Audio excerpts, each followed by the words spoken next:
everybody, welcome back to Echo Online. I am Nick. I'm here to host the games, all of the games for you tonight. We are going to be playing a game of Taboo with a bit of a twist, because normally in Taboo you'd have two teams. I've only got two contestants here with me today, who I'll introduce in a moment. So what we're going to do instead is they're going to play with each other. One of them will guess, one of them will give clues, and I'm going to be the judge of whoever is the best and fairest player, and that will be the winner. But also, there will be a second winner who will be the audience best and fairest. So if you're in the chat right now, send through either of the names of the contestants, get in your vote, and we'll give them an audience best and fairest award. So I'm going to introduce my contestants here tonight. We have Ellen Kingham. How are you, Ellen? Are you ready to guess some words? Yeah, solidly gonna give it a go. I'm not the best at explaining words when you can't say certain words, so I feel like I'm gonna stuff up a lot in terms of, when you say the wrong word, so it'll be an interesting time. It will be interesting indeed, but that'll surely be entertaining for us, so I'm looking forward to that. We also have Costa Rofe, who's with us today. How are you doing, Costa? Ready? Yeah, good. I'm very good at guessing words. Oh, okay. Wow.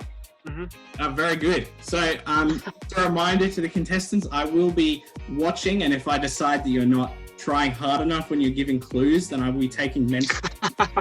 So, you have to make sure that you impress me with your skills. Okay, so we're going to start with Ellen. Ellen, you're going to give the clues. I'm going to have 1 minute on the clock. I'm going to send you your first word, and then if you want to pass, just say pass, and I'll play a nice little sound for you, little buzzer sound that you've just lost a mental point. You'll be guessing. You can take as many guesses as you want, and if you get it right, then I'll play a little ding sound. Hopefully everyone can hear that. Otherwise, I'll edit it in. We're ready to go. So, Ellen, are you ready? I am ready. Awesome. All right, your time starts in 3, 2, 1. Go. And there's your first word. All right, it is something that people have been doing at home more. They have a certain room in their house that might be dedicated to this. Eating. Sleeping. Showering? It's more of like, usually in a spare room. Oh, a spare room. Like, working, studying. There's a place, there's a shop that says the word, and then the word, oh God, so that word. It's like a stationery shop. A stationery news agent. No. Oh, no! That's a pass. I'm going to go to the next one. This is my next one. I just sent it through. Do you know what? I'll add another minute on the clock for you. I feel Yes. I'm not as good as guessing as I thought. All right, Should I stay with Office? Office. Oh! Next word. I got it. Office. All right. So the next word is, let's say you're watching a YouTube video. They say, please like and... Follow. Oh, share. Come on, man. So close. It's a little button that is like red or like... Subscribe. Yes. Ding. All right, next word. Oh, no, I haven't got it copied. I'll cut this out. I'm taking a mental note to deduct a point from you. All right, this is something that is like cool. It's like the in thing. It's a word. Pardon? Keep going. It's kind of like, it can be related to clothes, but like the newest type of clothes. It's fashion. Yes, something, but is it like something that comes and goes? With like the season. Trend. No. Yes! Oh, he got it. You know what? I'll give you that. I got it. I will give you got that. That was very, very valiant effort. Thank you. I think that was hard. It may have been too short. So, Costa, it's your turn. I'll give you 2 minutes. So that's plenty of time. And let's see if you can. What did you get? 2, I think. Yeah. All right. Okay. I should have got offered. Oh, and I was just like, you're like shower, kitchen, and I was like, it's so close. I could say the word work. All right, Okay, we're going to go again. Your time starts. Okay, Costa, I'm sending it to you this time, so you're giving the clues. Your time's I've got it ready. now. In the morning, when you have your breakfast, sometimes you have something with milk. Coffee? And oh no, it's like a cup or a plate or some other type of thing that you might put some breakfast food into. Bowl? Yes. That's it. Next one. If I am a person that is in magazines showing off cool clothing, and I go to this is hard. I walk like down a stage, and everyone looks at me. Yeah. Yeah, that's it. Next one. Woo! You can buy this like of water. Water comes in it, and it's plastic. Bottle? That's it. Next one. If I was really, if I had lots of money in my bank and I wanted to pay someone to come to my house and kind of tidy up, they might. What are they called? Or in a hotel, they come and they fix up your room. Nah, another one. Housekeeper? Keep going. One more time. Housekeeper. It rhymes with paid. Maid! I'll give you that one. You know how people work in the office and they instead of sending like letters in the post, now we just get on our computer and we send an. No. Huh? Email? That's Yeah. it. Next one. 15 Or seconds. on a if you're cold and you go out and you're wearing like a coat and you want to do it up so you don't get cold, you do the other thing. It goes like it goes. Hey. Yeah, she got it. Next one. Oh, wait. 0 seconds. That's it. Time just ran out. You just got in with that one. Wow. Now, Well done. that was an impressive round. You got like 6 words, I think. Now this is difficult. Who should be the winner? I'm gonna say Costa, you did really well clue giving round, but in the guessing round you did and I'm gonna say I have to take off a lot of points for that because I thought it was really obvious. And Ellen, you did really well on the guessing side, and half the time it was hard to hear your guess because you guessed so early, so I'm gonna have to give it to Ellen, unfortunately. I'm out. Ellen, I'm sorry, Costa. If you disagree with me, then in the chat and voice your support for Costa. If you agree with me, then feel free to voice your support for my decision. But yes, congratulations, Ellen. You win the real people's choice because I am the people. I don't know. Thanks very much for playing tonight, guys. And Thanks. enjoy the rest of Echo Online to everyone. Thanks very much. Bye. Thanks. Well done, Ellen. Thanks, Costa.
breaking loose. Your spirit inside of me, your spirit inside of me.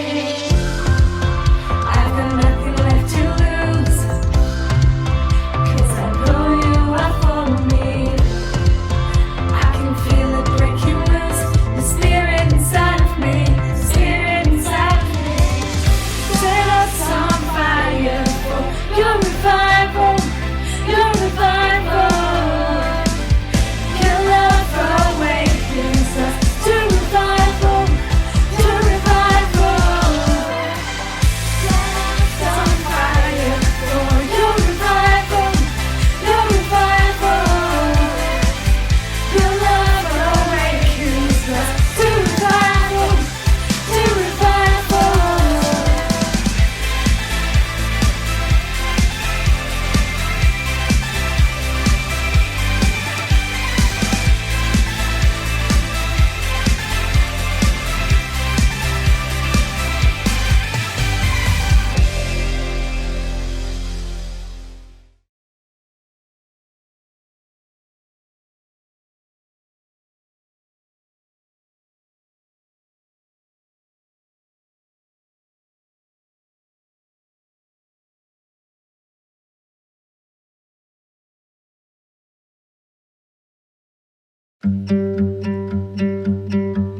I think my family was just, they were always there for me. I think my parents.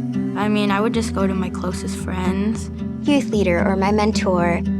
Humans were made to live in relationship with one another. We live in families, hang out with friends. We learn best from other people. Relationships can help calm us down, make us feel safe, and help us when anxious feelings start to make us feel stuck. I think definitely my mother. She went through a lot of the same things I did. What she says to me about that really helps. My grandmother is very, very supportive when it comes to school or how to deal with my stress. I have 2 brothers and 3 sisters. So I usually talk about the problem with my brothers and sisters.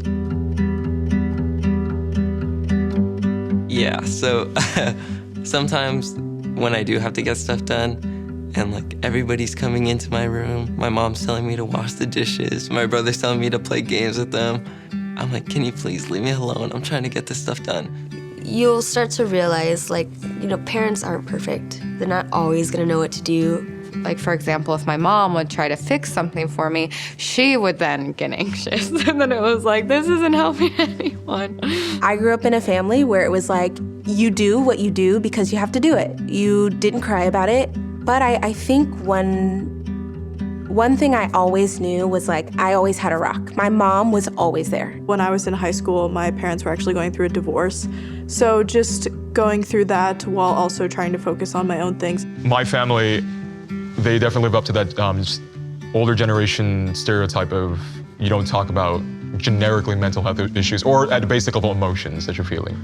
To their credit is that there's a silent love that they commit to. I'm thinking about all the times that my father would wake up in the morning or make the time available to get me to places, let me do my thing, so to speak. I come from a Latin American family, and so going away for college was not our custom. And I wanted to do what all my friends were doing, so my anxiety also just had a cultural piece to it. Did I want to be my own person and do what my friends were doing, or did I want to honor what was my family's idea of what you should do after high school? And I applied to schools out of state and then ended up actually staying home. My dad always made himself available, so if I was having a really overwhelming day, just his paying attention to what was happening was really helpful. Definitely, there are times where you go to them and either it's because they're too busy or whatever, and you tell them and they just give you nothing. They are a resource, but when they fail you, which sometimes they do, you have to just follow through to another resource that you have. I think counselors and teachers really help. Sometimes you won't have the best counselor or teacher, but you will find one that you can really open up to. The people you're comfortable with, the people whose opinions you respect and honor. My mom's friends, they were very helpful too. And then just my closest friends, even their parents sometimes would help too. There's definitely the individuals who would come help lead like youth group ministry stuff or tutoring like most of those young adults, because I went to a Korean American church, happen to be also Korean Americans. And so having people you can relate to helps. My youth leaders specifically were the second parents that I had and could go to and just ask for prayer or ask for help or just vent. So having relationships with adults outside my family were really helpful to help me navigate my anxious times in high school.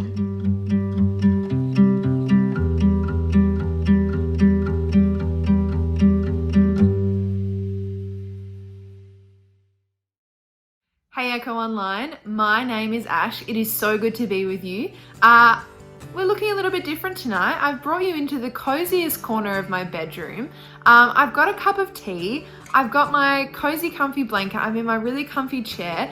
Because we're just gonna have a chat. And I have got some things that I would love to share with you that I have been learning, that God has been teaching me about faith and connection, and faith in a relational world and faith in an anxious world.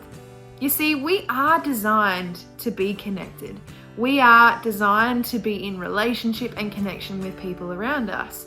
And we also live in a world where we all experience anxious moments. And we introduced our new series, Faith in an Anxious World, in our last episode. And Dubsy shared a story about Jesus and the disciples, and they were in a boat. There was a storm, and Jesus was stepped into the boat with them and journeyed with them through their anxious moments. And we asked the question, what do you do in your anxious moments that helps you? And the reality is, we're all going to experience anxious moments. So the question that I have been thinking about that I'd love to share with you tonight is, how does relationships, connection, and supports come into that concept of having faith in an anxious world? And so we're going to look at another story in the Bible. It's another story with a boat, with Jesus, and with the disciples. This story comes from Luke chapter 5. And basically, Jesus is hanging out by a lake. He's doing some teaching, he's sharing about God. And at one point, he notices that there are some fishermen with their boats. And so he asks, hey, can I hop in your boat and teach from your boat? They say, yeah, sure. So he teaches some more. And then when he's done, he turns to the guy who owns the boat, whose name is Simon. Now you might know Simon. His name actually changes to become Peter, and he is one of Jesus's disciples.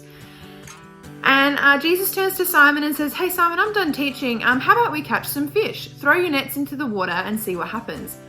And Simon has a moment where he politely says to Jesus, Jesus, we have been fishing all night long and we haven't caught any fish. But you know, if you think it's a good idea to throw the net into the water, I guess you know more than I do. Ha ha ha, I'm a fisherman, you're not. Kind of, he didn't really expect anything to happen. Anyway, he threw his nets into the water. And then a miracle happened. Something that is so out of the ordinary, that doesn't work in the logical world. The nets become full of fish, so much so that they are gonna break. And so we jump into verse 7. Simon signaled their partners in the other boat to come and help them, and they came and filled both boats so full that they began to sink.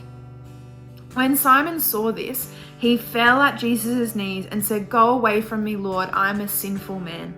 For he and all his companions were astonished at the catch of fish they had taken, and so were James and John, the sons of Zebedee, Simon's fishing partners. Then Jesus said to Simon, don't be afraid. From now on you will fish for people. So they pulled their boats up on shore, left everything, and followed him. The first important thing that happens in this story is the miracle, the miraculous catch of fish, where the nets are breaking and overflowing after a whole night of there being no fish. It's crazy. And you might have heard about this miracle before, and I definitely had, but there's actually another part of this story that I hadn't realized was there before. So come with me and let's dig a little bit deeper. In verse 7, Simon calls out to his mates for help. They respond and they come and help. Awesome approach to a problem. Call out to your mates for help. But then there's so many fish that the boats begin to sink. Simon's boat becomes unsteady, and Simon starts to get anxious. He starts to worry, he starts to get overwhelmed. And you know what? Fair enough. Boats, not supposed to sink. They're supposed to keep you above the water. And so he's so anxious, and he gets inside his own head. He starts thinking about his own failures. He feels really exposed, and he starts to push Jesus away. He says, "Go away from me, Jesus. I'm a sinful man." He says, "Leave, Jesus. I'm a mess. I make mistakes. I've stuffed up." Have you ever felt like that? When you're feeling worried, you just want to be alone?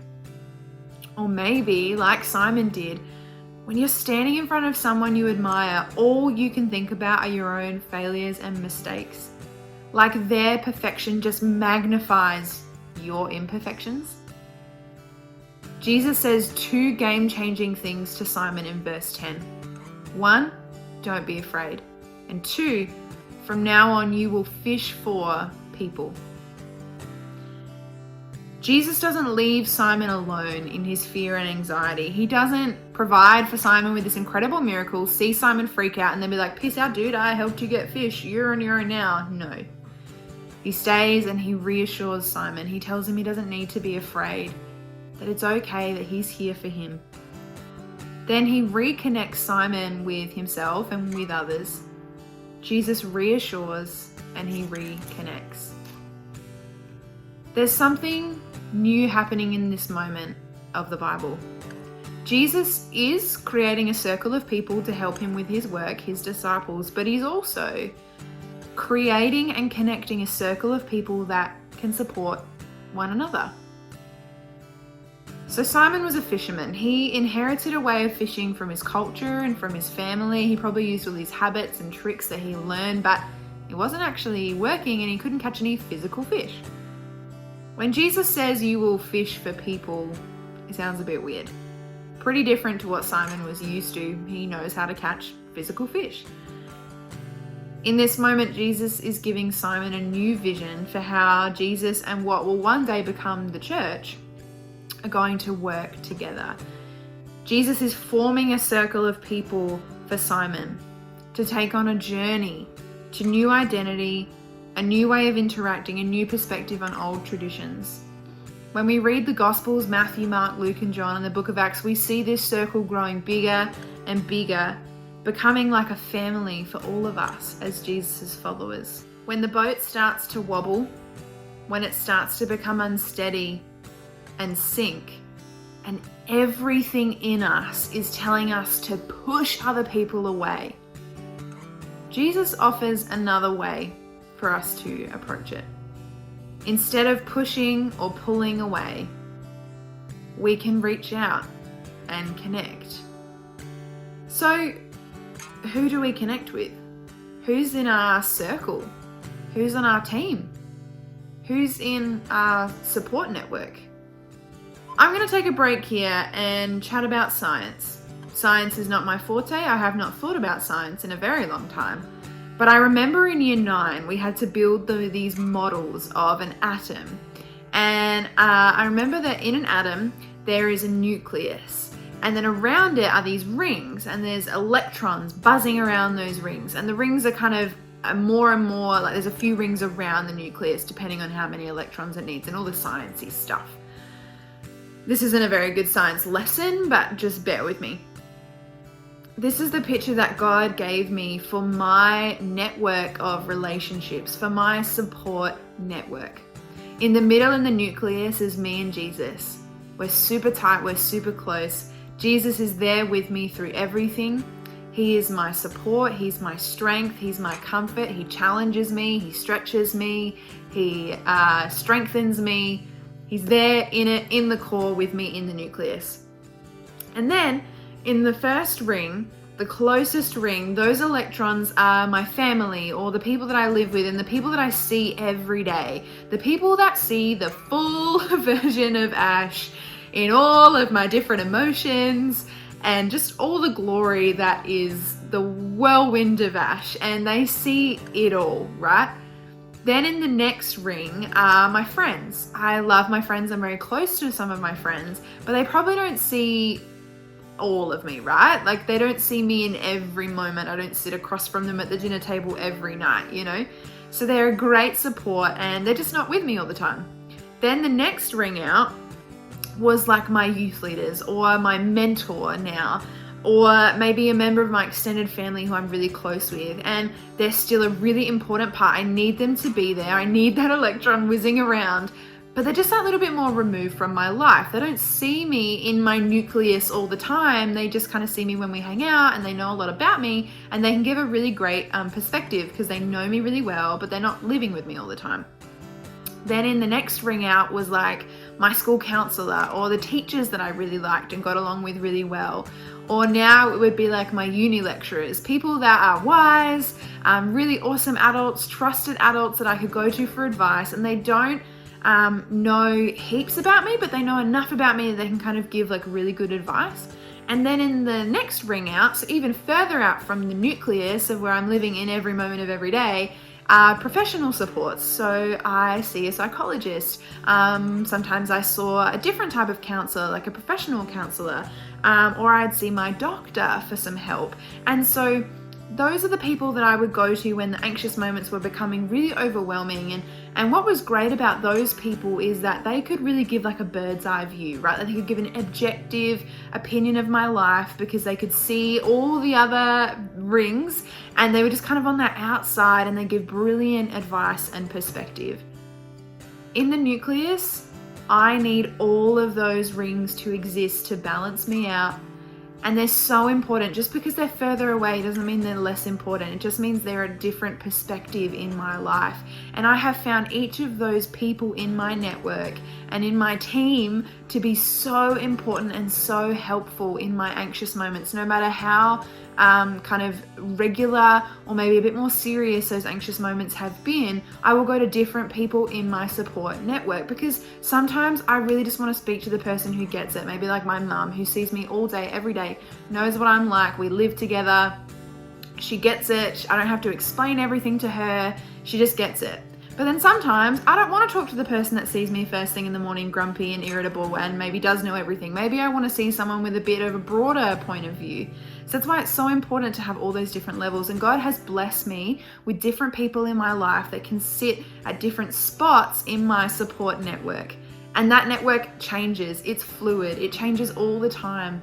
But I'm so grateful to God that He's with me in the nucleus, with Jesus, with me there, and then He's put people in my life around me to support me. So what does your network look like? Who is in the different circles around you? Who's there? Who's not there? Who could you add to your network? Who is already in your life that God has provided? He's put them in your life, and they could be someone that you could add to your support network. Perhaps you could pray about that. Chat with God and ask God, would you show me, or would you help me meet someone that could be a really great person to have in my life? And you know what? Those people in that first ring, our family, the people who live with us, are great resources to help us find more people to add to our network, because they want to see you go well. They want to see you thrive. So perhaps there's a trusted adult that you would like to approach. Maybe you admire the way that they carry themselves, or the faith that they have, or you look up to them in the way that they handle stressful or anxious moments. And maybe you want to go and chat to that adult.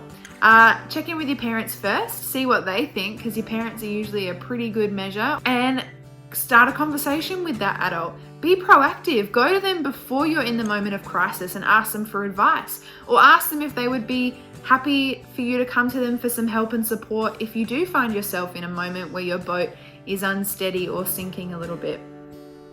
And then there's the nucleus, us and Jesus. And tonight, if you are looking at that center, that core, where it's you, and at the moment it's just you, and Jesus isn't in that space yet, I want to encourage you to take a moment and consider inviting Jesus into that space with you. Maybe that's for the first time. Maybe you've just been exploring Jesus. You're not really sure who He is or what He means to you.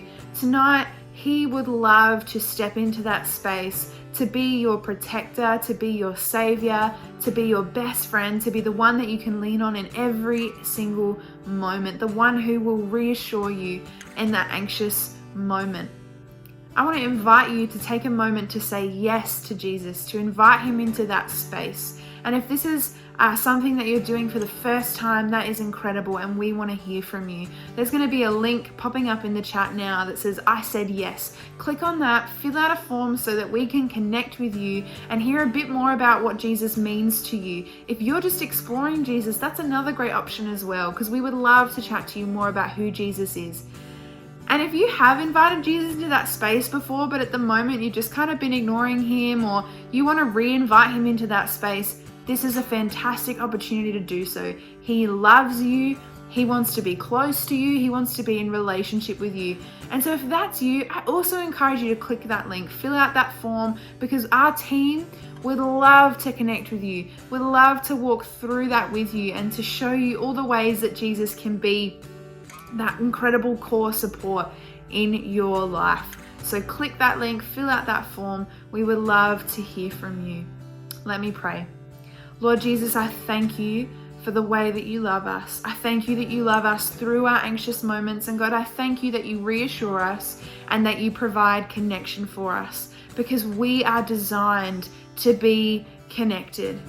Lord, thank you that you designed us that way. And I pray that you would continue to bring people into our lives, that you would give us courage and wisdom, God, in approaching the right people to add to our support network. We pray these things in your holy name. Amen.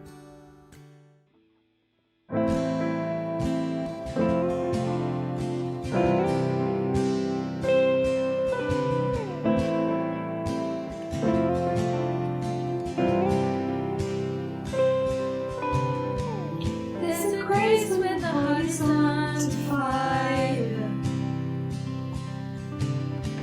another way when the walls are closing in, and when I look at the space between where we used to be and this reckoning, I know I'll never be alone. There was another in the fire standing next to me. There was another in the waters, holding back the disease. Should I ever need reminding of how I'm being set free? The reason cross the best of the burden will another die for me. There was another in the fire.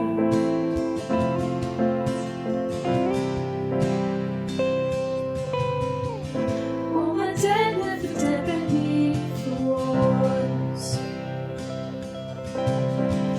I'm no longer a slave to my sin anymore. Should I fall in the space between what remains of me and this reckoning? Either way, I will bow to the things of this world. I know I will never be.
There is no other name but the name that is Jesus. He who was and still is and will be through it all. So come what may in the space between all the things I'm pain and this reckoning. And I know I will never be alone. And I know I will never be alone. There is another in the fire, standing next to me. There'll be another in the walls, holding back the sins. Should I ever leave my mind? How coward is to me? How can the joy come never back? 'Cause I'm always where you've been. Be another in the fire. Be another in the fire. Be another in the fire. Be another in the fire.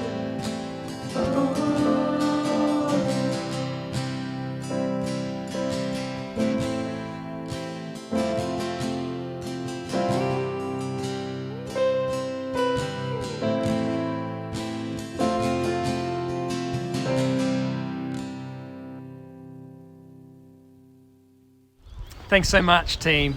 You know, as we go through this series, Faith in an Anxious World Together, I'm going to ask you to do two things. Firstly, as we look up, I want us to start thinking about who could be in your circle of care like Jesus did. And over the coming weeks, we're going to keep talking about, well, what that could look like to build a circle like that. Because here's what I know, we're not designed to do life on our own. So let's be a community that stands with each other no matter what each other are going through. The second thing that I'm going to ask you to do is to look within. And I'd love you to participate in what's called the Daily Replay, which is a simple prayer practice with a few steps you can follow every single day. Even in the moments where it feels like anxiety is taking over, it can help you spot God at work. Let's check out this short video to see how it works. The Daily Replay, a helpful way to pray. The Daily Replay helps you reflect as you rewind through your day. As you rewind through your day. As a prayer, it is an act of worship. But it is also a habit we can form to help center and focus ourselves. It is based on an ancient practice of prayer that has been used for hundreds of years. Today we use the prayer to guide us through 5 steps. 1. Become aware of God's presence. Find a quiet place away from distractions. Take several minutes to breathe. As you allow your body to grow quiet, become aware of God's presence with you now and throughout your day. You could ask yourself a question like, where has God been at work in my life today?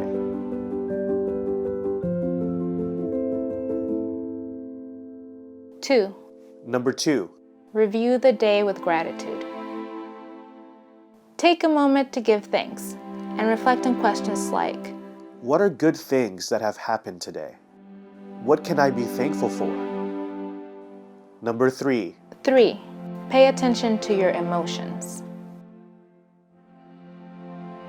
Ask yourself about how you felt at different points of the day. Both pleasant and unpleasant. You could look back at difficult moments of your day and think about where God might be at work in those challenging times. 4. Number 4. Forgive and ask for forgiveness. Take some time to look at your day through the eyes of the people around you. Ask yourself, where can you take the first step in restoring peace? Take a moment to reflect on where you may have missed the mark today. Where might I need to ask for forgiveness? 5. Number 5. Look ahead to tomorrow. As you look at tomorrow, what do you hope will be different? What would you like to ask God for help with? The daily replay can be done anywhere, anytime. Using this prayer practice day after day makes it an easy habit to turn to. When our days get challenging.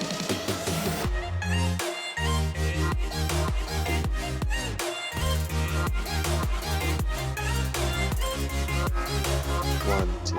Rewind. Anywhere. Anytime.